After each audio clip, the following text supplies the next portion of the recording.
All right, we live. Do we have the All right, link? Do we have the link in the on the Yeah, we OFG got the page? post. Yep. Okay. all right. Welcome to the third two Jews and a black dude. This is our draft special, kind of our free agency overview of what happened and what's gonna happen in the future. So I'll just want to introduce my guests. You know, the same. We got Ali Drew and we got Brett Stein, who is the Mel Kiper of OFG. So that's great to see. Welcome, guys. Welcome. Thank you. Thanks for having us. Yeah, definitely. So, we're just going to start with the normal who did what in free agency. So, we're going to go with, like, top three. I'll start with my first. I feel like the Denver Broncos kind of put themselves back in the Super Bowl with the signing of Adrian Peterson. He's a lot better than Chris Johnson. He's a lot better than the running backs that they've had. And I also think Kirk Cousins is going to take Peyton Manning's role out. I feel like, yeah, Kirk Cousins is only a 78, but he's also got the same type of abilities that Peyton Manning had at that age. So I feel like the Broncos are back in it. So we'll go to whoever wants to speak first and see what they got to say. Well, I agree. I think the Broncos had a good one. Let me I'm up here posting. Go ahead, Brett, while I post our link. Well, I don't think Kirk Cousins is going to start in Denver. I think the quarterback they got from Arizona, Dupree, who's got a bit of a stronger arm to take advantage of some of the speed that the Broncos have on the outside with Emmanuel Sanders. And I think his other receiver, Karma Still, might have been the AFC Offensive Rookie of the Year. He's got 95 speed. I think he's going to go with Dupree, who's got the bigger arm. He just needs a little bit of consistency, but I think he brings a little bit more. But if he's not up to the task, which he wasn't last year as a rookie, Kirk Cousins is a better backup option than Josh McCown or B.J. Daniels that Doug had last year. You know, Peterson's dropped a lot. His speed's down to 87. He's still a 94 overall, but I think you have to be a little bit worried about how that might affect him, and I'm not sure.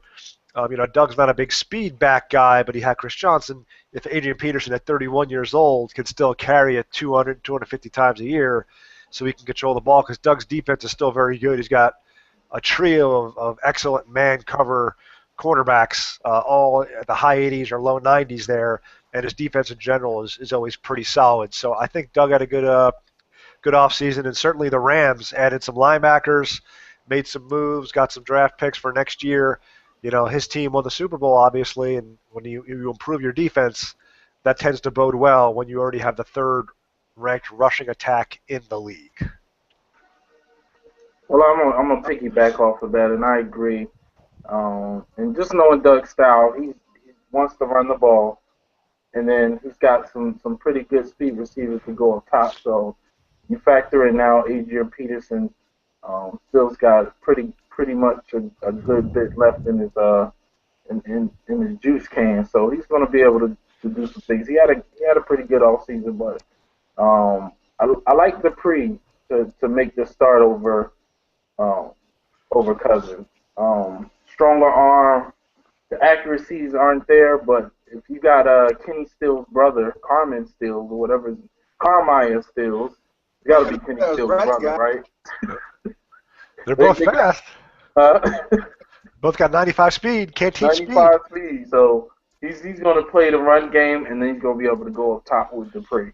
So that's what you want in your offense. You want to add another dynamic.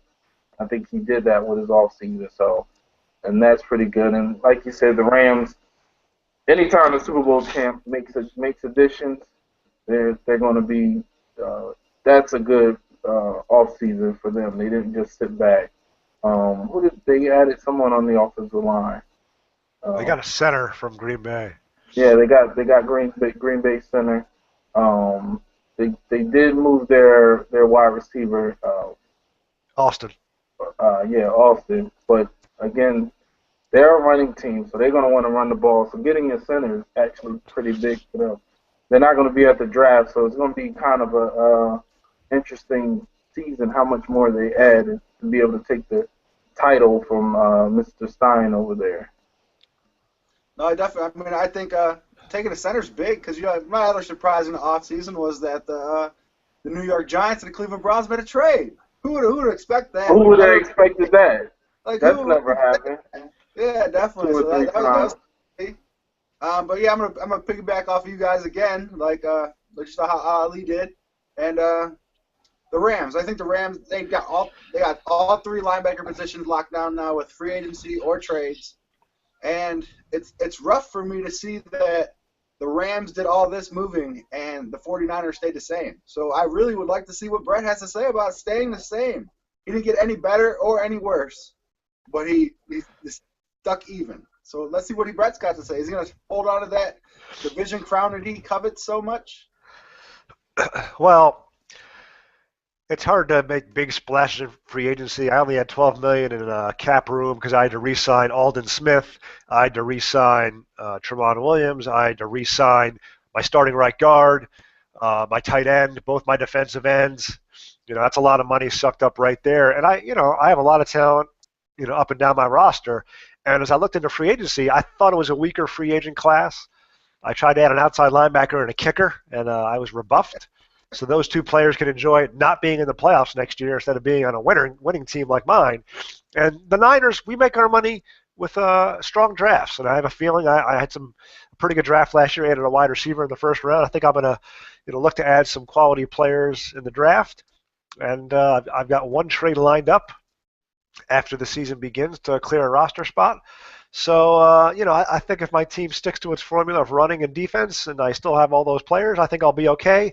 We need to get a little bit better passing the ball and on third down, but the formula's there, the players are there. I need to be better. I need to coach better. That's what I mean to say.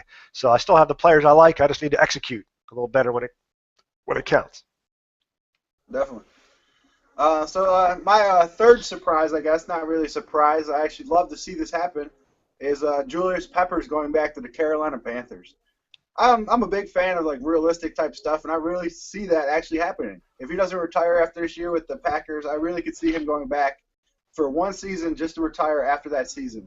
And it helps Jimmy Moore because Jimmy Moore was one of the best coaches in OFG for a while, and he's been, I want to say, a no-show for the last couple seasons. So I'm hoping that maybe a strong left defensive end is going to help Jimmy Moore bring back the Carolina Panthers to where they're supposed to be.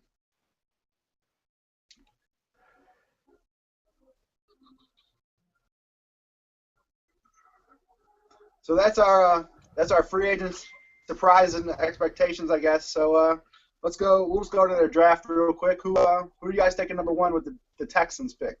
Everybody knows they need a quarterback. Everybody expects them to take a quarterback with a 67 and a 64 overall on their team right now. I really don't think they cannot take a quarterback number one. So what are you guys thinking? Ali just told me his router went down, so I'm not sure if we're even still live, but he's kind of frozen in motion there. Yeah, definitely.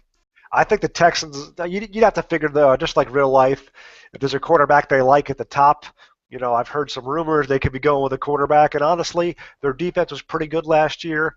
I don't see them taking a running back or a wide receiver, which are also areas of need first overall. That leaves quarterback. So you figure if they've done their scouting, there might be a guy in the draft, a quarterback first overall, that they would bring in to improve that offense. If their defense stays where it is, I think their offense, if they can turn around a little bit, can have them more competitive next year. No, yeah, I definitely think so. I mean, the quarterback that I would take, I've scouted quarterbacks just because I wanted to see if maybe there's somebody out there that could replace Johnny Manziel, but couldn't really find anybody. I did find somebody from Texas A&M who is the god similar of Johnny Manziel. He's 5'11", like 205. He's got a B speed, A acceleration, A agility. He's terrible at throwing. So he's basically just like Johnny. So I would either I could see them taking him, or I could see them taking the kid from Bama. Somehow Alabama's got two quarterbacks in the first round going. Not really sure how that works, but I would take that quarterback from Bama because I feel like they got to do something, and that's the quarterback they need because he's got the strong arm, he's got good awareness. He'd be the quarterback of the future for the Texans. Yeah, you got to take advantage of that number one pick. You don't want to have that pick, but when you do have it, you want to be able to draft a difference maker at a key position like quarterback. And I think in this year's game compared to last year's or the year before, if you don't have a good quarterback, it's really going to hurt your team because accuracy matters. And if you have a bad QB, look at all the interceptions that have been thrown the first couple of seasons here. So yeah, like 64 every 2 years. That's a lot. poor Cam Newton's rating's going to go to 70. Yeah. So we'll just go to like the last topic, I guess. So I guess we already kind of did this before, but I guess who did enough to win the Super Bowl next year, and who didn't. So I feel like I said the Broncos they did enough to get back to the Super Bowl. I didn't say they did enough to win the Super Bowl. So I feel like the Dallas Cowboys did enough to get to the Super Bowl and win it. They got a nice defensive end, I guess, now, who moved from outside linebacker and Barr, and they got Justin Blackmon. Who would have thought that Des Bryant and Justin Blackmon were going to be on the same team? That's going to be a hell of a wide receiver corps. Well, I hope the police in Dallas are ready to patrol the nightclubs. All right. Definitely. I just feel like the movements that they did. They added a couple other guys, just like filler guys, type guys. But I feel like they did enough to win. They were like 9-0 or something like that. Some crazy stuff. I think they beat. I know they beat Sean. I don't know if they beat Ali or not. No, he beat Ali once. He beat Sean twice. I think Tim beat him, but he had some other quality wins, and he was in the playoff hunt until the very last week. I think he lost to Rustin, the Rams, and then that caused him to lose out in the tiebreaker for that last playoff spot. And certainly, I would have liked to have seen the Cowboys win because I had to play the Rams a third time, and playing a team 3 times in a season is tough to do because they know what you're going to do. All right, I'm getting some feedback on the thread for this post, so I'm going to give a few other teams I haven't mentioned too much in terms of their offseason acquisitions. Chris Jones has been clamoring for some attention for his Falcons, and he did sign Whitney Merciless. He signed some outside linebackers. He made a few trades. He's trying to get that team improved. And anytime you've got Matt Ryan and Devontae Freeman and Julio Jones, they continue to add a few pieces on offense and improve their defense. I think the NFC South arguably is the weakest of the 4 divisions in the NFC, and Jamie won that division, but even he was not great. So I think the Falcons have a chance, and Carolina's got a chance to maybe threaten his crown next year. And another team I think you need to keep an eye on is what was the team I was thinking of now? I can't remember the name of the team, but I believe – I think they're in the West, either San Diego or Kansas City. They brought back a couple of their own key players that they let go to free agency. Eric Weddle returning to San Diego, and he's the key to that defense. I think they'll be better. They have a really good secondary. He just needs to make some improvements on offense. And the Chiefs, obviously coming off a Super Bowl appearance, bringing back Tom Bahali, get that pass rush going.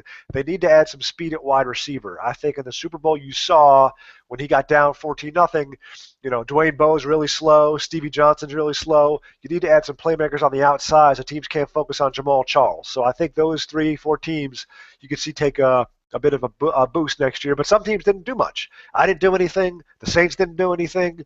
The Jets were pretty quiet. The Jaguars pretty quiet. So it was a pretty quiet offseason in general, and except for Dallas, who signed about 15 players. I'll agree with you. The Chiefs, they got better on offense. They got 2 good tight ends. They got Witten and Olsen, that's going to come in handy if they can run that 2 tight end set that the Patriots used to run. I feel like they could do something. Patriots never had a great